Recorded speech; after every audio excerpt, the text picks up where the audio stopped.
Hello, and welcome back. I'm Serene the Healer, and this is the Libra series of my love readings for this year. So what I've decided to do is something new. I'm going to pair each of the signs against the sign of Libra for the season when the sun is in Libra. And I think that these messages will be useful in several different contexts, but specifically what I'm going to look at is mind, heart, and spirit.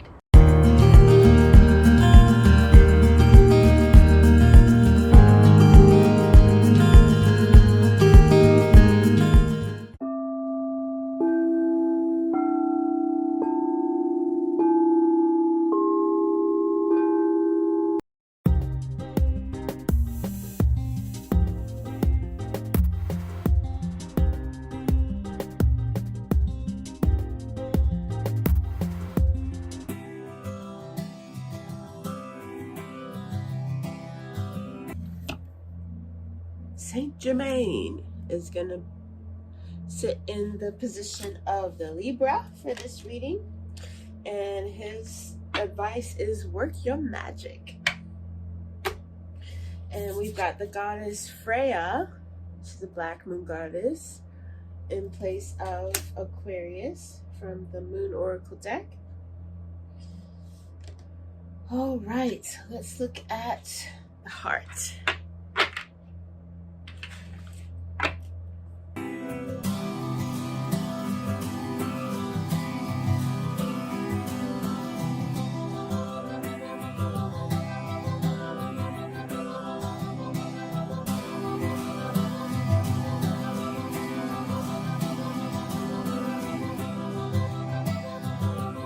Let's see. Ooh. Okay.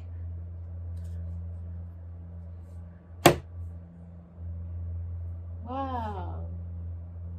So we've got a Libra that is in need of some meditation, some stillness, some mindfulness, right?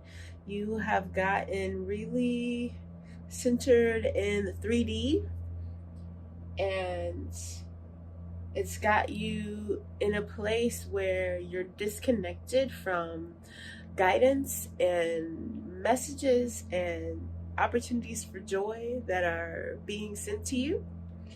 And your Aquarius partner is part of that. They are intentionally putting in an effort to try and connect heart to heart with you, and you're not reachable right now, or haven't been reachable. So let's look at the blocks and see more.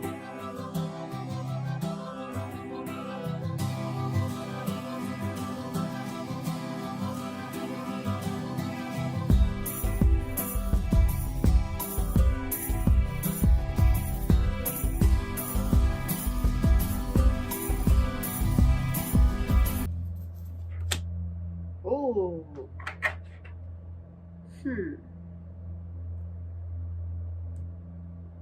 Aquarius has an idea that Libra is not willing to entertain at all, because they feel like it is too out there, too weird, or too like it's not.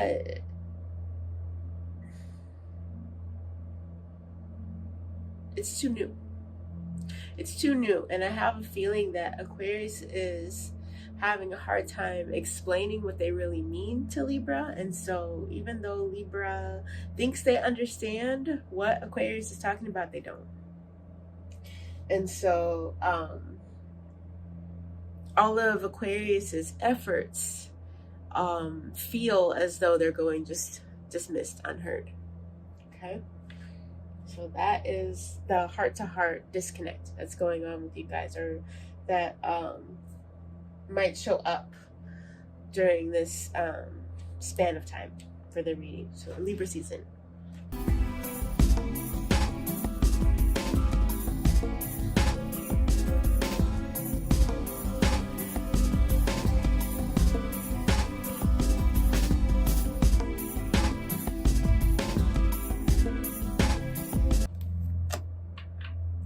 Ooh.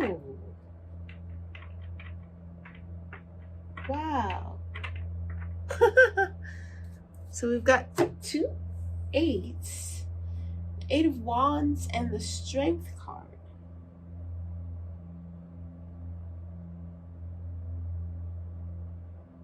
So you guys are a really good team. You tend to work really well together when it comes to mental energy, work projects, that sort of thing.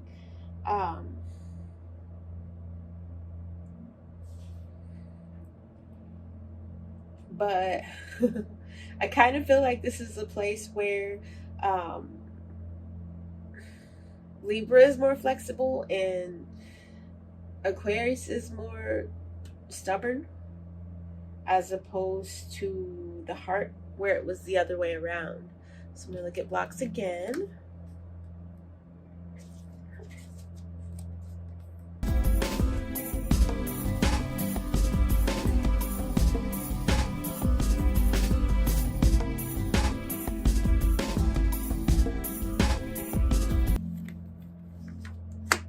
Ooh.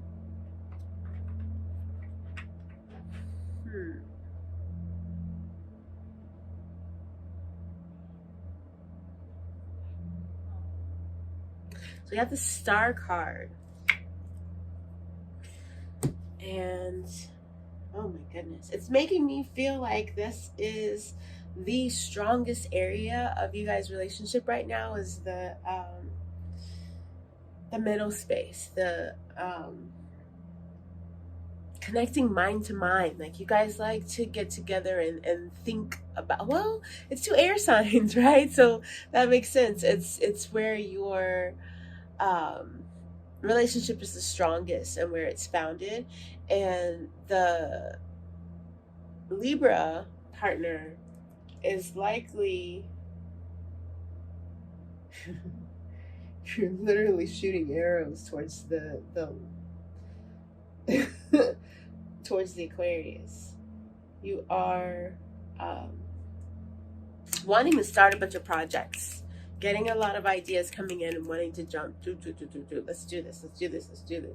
And Aquarius is more wanting to think it out more before actually acting, right? So we've got the Libra being the yang position, the doer, and then we've got the Aquarius as the beer, wanting to just enjoy the fun of planning more than actually getting up and getting things done. All right. So even with that difference in your personalities and the way that you work and the way that you process things, blah, blah, blah, you guys are still a very strong team when it comes to mental stuff, right? Which it makes sense, you know. We're looking at 2 air signs, so duh. All right, so let me look at the spirit placement.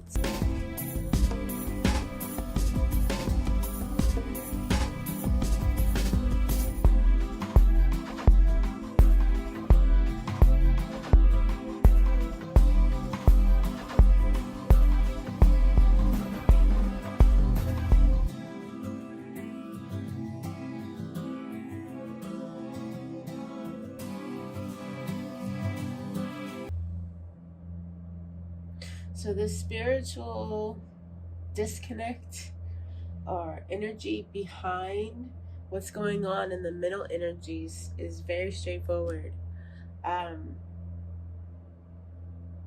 Libra's energy is your focus is divided. When your focus is divided, your power is diminished in all areas, right?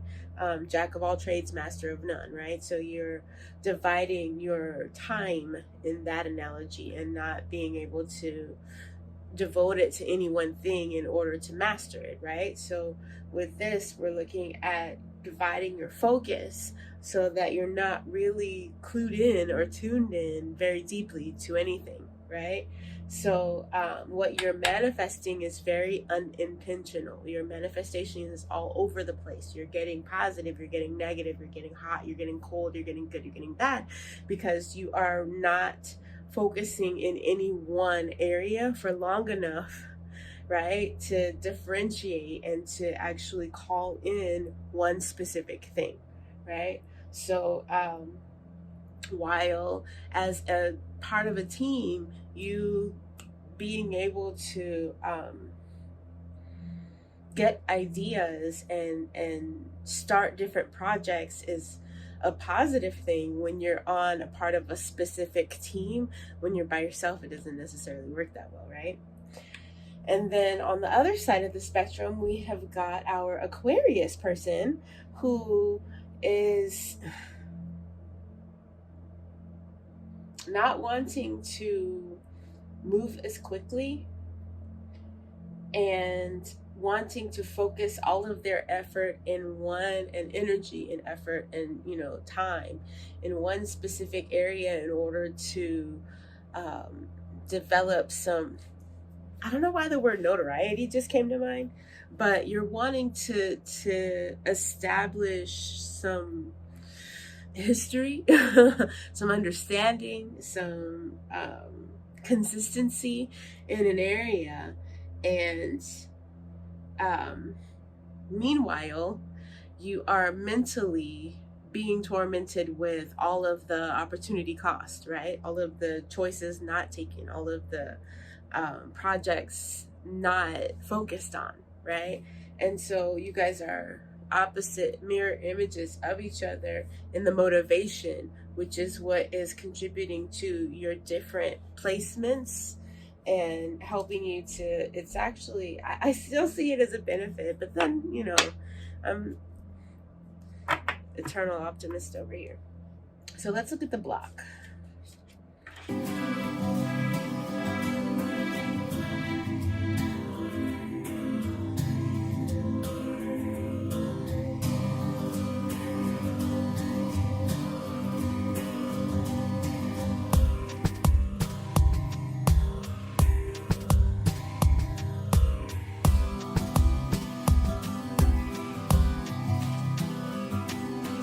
Ooh, Eight of Pentacles. A generational curse. No, it's momentum. So the ways and the places that you guys are missing opportunities to link up with spirit and get into flow and have joy and peace and happiness are being missed because of habit. They're being missed because of conditioning. They're being missed because of tradition, duty. That's kind of big, man. It's kind of big. So that it points to a dynamic that's very deep rooted, and it's probably going to take a lot of work in order to develop past. Yeah. In order to unlock gifts so that you can tap into that stream more easily, more consistently, and more believably. And with these being very prominent placements of mine, I can relate to that on a huge scale.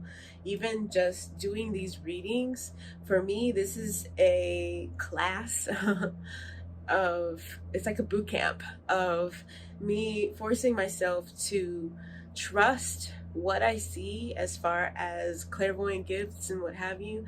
And to just be confident enough in it to tell you guys what I see, regardless of if it is what these cards actually mean. If you're watching along and you're looking it up online or looking at the meanings in a book, if my reading, what I'm seeing, doesn't really connect with that, there's a part of me that has a hard time with that. I worry, well, not worry, but it kind of shakes my confidence about telling you guys exactly what I'm seeing, because I know that a lot of times what these cards actually mean, if you were to go back to the Rider-Waite interpretations of specific cards, the messages that I'm getting don't specifically coincide with that. They actually more coincide with a language that I've developed between me and spirit, symbols, memories that pop up, and little things like that.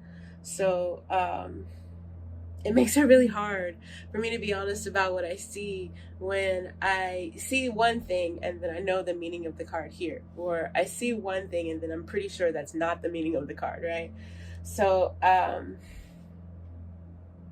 yeah, it takes a lot of work. It's coming from, you know, conditioning and all sorts of things that are built in against me wanting to actually do this and being able to do it successfully. But I appreciate you guys being here. I appreciate you guys watching. I will be watching to see if you guys like it or not, because this is something new that I'm trying. I'm really excited about sharing with you guys, and I'm hoping that you guys are going to see the value that I see in it and that you're going to love it the way that I do.